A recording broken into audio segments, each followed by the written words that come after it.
నజ్రియా నాజిం గత కొన్ని రోజులుగా సోషల్ మీడియాలో సైలెంట్ అయిపోయింది. గతేడాది డిసెంబర్లో చివరగా పోస్ట్ వేసింది. తన చిత్రం సూక్ష్మదర్శిని బ్లాక్ బస్టర్ అయినా కూడా ఎవరి కాల్స్కి స్పందించలేదట. ఫ్రెండ్స్, ఫ్యామిలీ, సినీ ఫ్యామిలీ నుంచి ఎవరు ఫోన్ చేసినా కూడా స్పందించలేదట. ఎవ్వరికీ అందుబాటులో లేకుండా పోయిందట.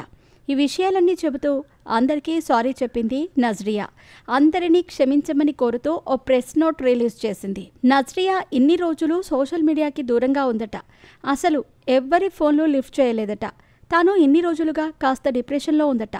కొన్ని గడ్డు పరిస్థితుల్ని ఎదుర్కొందట. అందుకే ఎవ్వరికీ కాంటాక్ట్లో లేదట.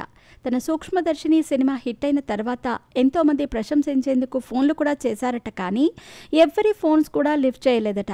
దీంతో అందరికీ సారీ చెబుతూ నజ్రియా పోస్ట్ చేసింది. ఫ్యామిలీ, ఫ్రెండ్స్, ఫాలోవర్స్, అభిమానులకు సారీ అంటూ నజ్రియా వేసిన పోస్ట్ అందరినీ కదిలిస్తోంది.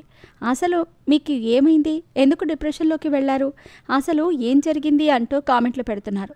సడన్గా ఈ పోస్ట్ చూసి విడాకుల పోస్ట్ అయి ఉంటుందేమో అని అనుకుని భయపడ్డా అంటూ నెటిజన్లు కామెంట్లు చేస్తున్నారు.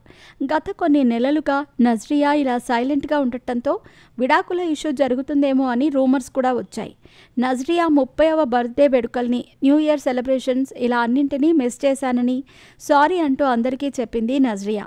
ఎవరితోనూ కాంటాక్ట్లో లేకపోవటం, ఎవ్వరికీ రియాక్ట్ అవ్వకపోవటం తాను చాలా రిగ్రెట్ ఫీల్ అయ్యానని నజ్రియా తన ప్రెస్ నోట్లో తెలిపింది.